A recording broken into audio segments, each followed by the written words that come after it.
Sir 2024 జనవరి 8న corona నుంచి మీరు service చేస్తున్నారు. కార్పొరేట్ సోషల్ రెస్పాన్సిబిలిటీ పేరుతో ప్రతి ఒక్కరు కూడా ఈ సేవా కార్యక్రమాలు చేస్తారు. బట్ ఇక్కడ మీరు పెడుతున్నటువంటి ఈ ఒక ఆర్గనైజేషన్లో ఇష్యూ ఏంటంటే 100 కోట్లని మీరు సొంతంగా సేవ చేయొచ్చు, మీరు సోషల్ రెస్పాన్సిబిలిటీ తీసుకోవచ్చు. బట్ ఇక్కడ ఒక హీరోని ముందు పెట్టి చేస్తున్నారు. సో దీనిపైన అఫీషియల్ ఫ్యాన్స్ అసోసియేషన్ కూడా వాళ్ళు యాంటీగా మాట్లాడుతున్నారు. అసలు వాళ్ళు ఎవరో మాకు తెలియదు, మేము సోషల్ యాక్టివిటీస్ చేస్తున్నాం, బట్ ఇటువంటి వారు ఎప్పుడు కూడా ఎన్టీఆర్ని అప్రోచ్ అవ్వలేదు, కనీసం వాళ్ళ పిఆర్ టీమ్ని టచ్ చేయలేదు. బట్ ఎందుకు ఈ రకమైనటువంటి ఫ్లక్చుయేషన్స్? ఇప్పుడు 2 స్టేట్స్లో కూడా పొలిటికల్గా టర్న్ అయిపోయింది. ఇది అందరూ కూడా చాలా ఇంట్రెస్టింగ్గా చూస్తున్నారు ఇప్పుడు మీరు మాట్లాడేది.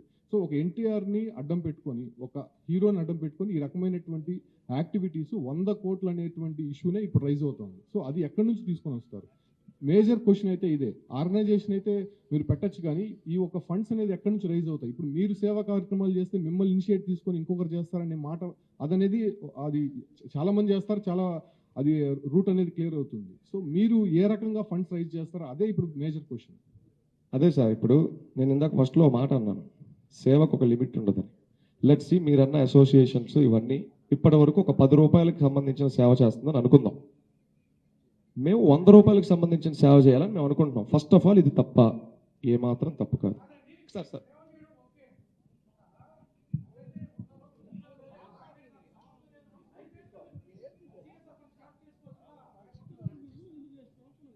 అదే కదా సార్ అంటుంది. మేము ఆయనకి ఎవరెవరు ఎలా చెప్పారో మాకు తెలియదు కదా సార్, మాకు తెలియదు కదా. మేము అది కదా అడుగుతుంది. మేము మన ఏబిఎన్ వెంకటకృష్ణ గారి డిబేట్లో కూడా మేము సార్కి ఇదే చెప్పాం.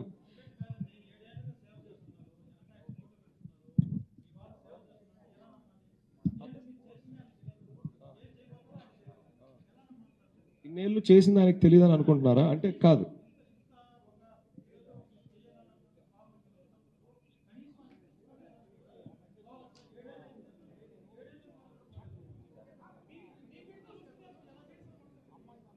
ఏమండి, హలో, మీకు హలో, ఇక్కడ చెప్పండి. ఇక్కడ చూడండి స్ట్రైట్. ఇక్కడ మీకు P4 అనేది గవర్నమెంట్ ఒకటి పెట్టున్నది, దాని మించి ఏమైనా అవగాహన ఉందా మీకు? జస్ట్ చూసాం సార్, పబ్లిక్ పాలసీ మన టీడీపీ గవర్నమెంట్ మొన్న ఏదో పెట్టింది అదన P4. అంటే పూర్తి డీటెయిల్గా తెలియదు సార్, గమనించాను అంతే జస్ట్.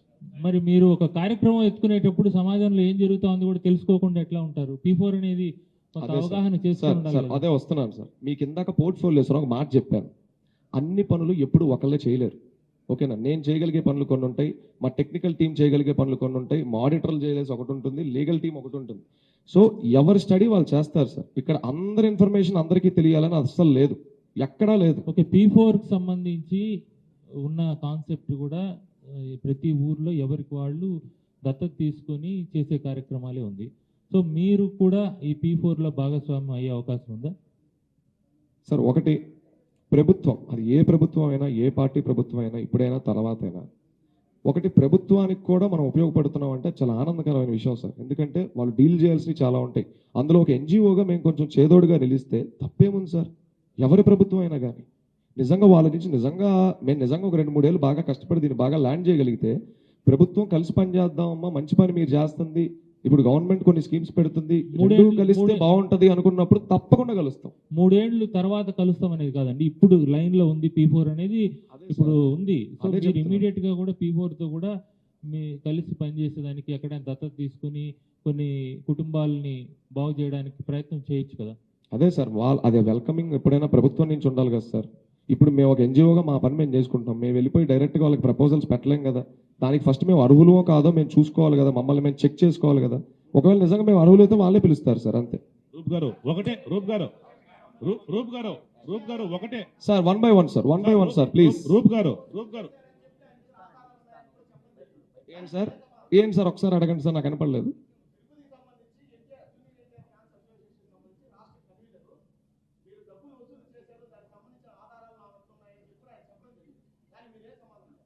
ప్రూఫ్, మనకి కథనాలు వద్దు సార్, ప్రూఫ్లు ఉంటే పెట్టండి. ఇవ్వమనండి సార్. ఇప్పుడు నాకు ఎవరో దృష్టికి తెచ్చారు మన మీడియా మిత్రులే, ఏఎస్పీ గారిని కలిశారు, మీ మీద కంప్లైంట్ ఇచ్చారు, మీరు తప్పు చేస్తున్నారు అన్నారు.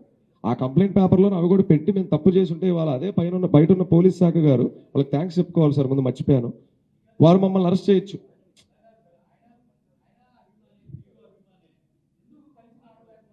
మేము కలవకుండా నడవట్లేదని ఎక్కడా చెప్పలేదు సార్. నేను మీకు మాట చెప్తాను సార్, అదే సార్ చెప్పబోతున్నాను సార్. అది ఎవరెవరికి పర్సనల్ ఎజెండా ఏంటో వెంటెట్టాలేంటో మనకు తెలియవు.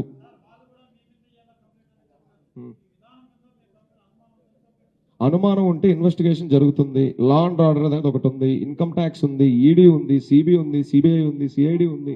మీరు ఎన్ని బలగాలైనా పంపొచ్చు, మమ్మల్ని వెరిఫై చేసుకోవచ్చు. మా ఆఫీస్ అడ్రస్ ఎక్కడ ఉందో కూడా మేము బహిరంగంగా అన్ని చోట్ల చెప్తున్నాం.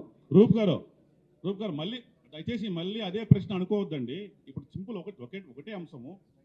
మీరు ఎవరైతే ఏ కంపెనీ అయితే ఎన్టీఆర్ బొమ్మను చూపించి అడుగుతారో అదే కంపెనీ మీకు సిఎస్ఆర్ కింద ఫండ్ ఇవ్వడానికి ముందు ఎన్టీఆర్ కార్యాలయం విడుదల చేసిన ప్రకటన పక్కన పెట్టుకొని మీకు ఫండ్స్ రిజెక్ట్ చేస్తుంది కదా. ఒకటి కాదు, మీరు ఏది అప్లై చేసినా సిఎస్ఆర్ కింద ఖచ్చితంగా రిజెక్ట్ అవుతుంది. ఎందుకంటే రా ఎన్టీఆర్కి మీరు ఎలాగో ఎన్టీఆర్ బొమ్మ చూపిస్తారు, అందులో 100% సిఎస్ఆర్ కింద మీరు అడుగుతారు కదా. అదే రా ఎన్టీఆర్ సంస్థ అప్లై చేస్తే మీకు వచ్చి ఆ ఎన్టీఆర్ విడుదల చేసిన ప్రకటన మీకు చూపించి మీకు ఫండ్ రిజెక్ట్ చేస్తారు కదా. అన్ని చోట్ల మీకు ఎదురు కాకూడదు, అలాంటి సందర్భం రాదనుకుంటున్నారా? ఈ స్టేట్మెంట్ కరెక్ట్గా 5 రోజుల కిందటే వచ్చింది సార్ మా రామారావు గారి ఆఫీస్ నుంచి. ఎన్టీఆర్కి సంబంధం లేదు అని. అందుకే మేము వెంటనే ఒక న్యూస్ ఛానల్ అడిగినప్పుడు మేము డిబేట్లో మొరబెట్టుకున్నాం, మేము పడుతున్న కష్టాలు ఇది, మా ప్రాబ్లమ్స్ ఇవన్నీ. ఇప్పుడు మీరు అన్నారు మేము వ్యక్తుల దగ్గరికి వెళ్ళి అడగట్లా, వ్యవస్థల దగ్గరికి వెళ్ళి సిఎస్ఆర్స్ రైజ్ చేస్తున్నాం. And CSRs 100% legitimate and on bylaw. అదే సార్ నేను అంటుంది, ఇది ప్రెస్ మీట్ ప్లానింగ్ కంటే తర్వాత జరిగింది, ఇది ప్రెస్ మీట్లో మనం మాట్లాడుకోవడం కంటే తర్వాత జరిగింది, 4 రోజుల కింద జరిగింది.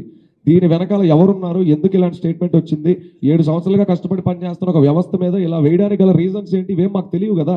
మేము బాధపడుతుంది అదే కదా ఇప్పుడు మీ ముందుకు వచ్చి వ్యక్తం చేసుకుంటుంది.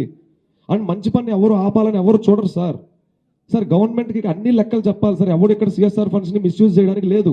అది మనం ఇండివిజువల్గా ఎవరి దగ్గరన్నా ఫండ్ తీసుకుంటే దాన్ని ఏమైనా చేయగలరు. సిస్టంలో మన అందరి ముందు జరుగుతున్నాయి, మన అందరికీ తెలిసిందే, ఇదేందా మనం దాపరికాలు ఏం లేవు. కానీ ఒక వ్యవస్థ దగ్గర మనం ఒకటి తీసుకుంటున్నాం అంటే దానికి ప్రతిదీ పేపర్ వర్క్ ఉంటుంది. ఇన్ రిటర్న్ మేము వాళ్ళకి కొన్ని సర్టిఫికేట్స్ ఇష్యూ చేయాలి. ఇది ఏది కూడా గవర్నమెంట్కి తెలియకుండా జరగదు, మేము దాచిపెట్టేది కాదు సార్. ఈ పరిస్థితి ఇప్పుడు ఎదురైంది అంటున్నాను నేను. దీని ప్రోగ్రామ్ స్టార్ట్ చేయకముందు, మేము పోస్టర్ వేయకముందు, ప్రెస్ మీట్ అనౌన్స్ చేయకముందు జరగలేదు. 5 రోజుల కింద జరిగింది సార్.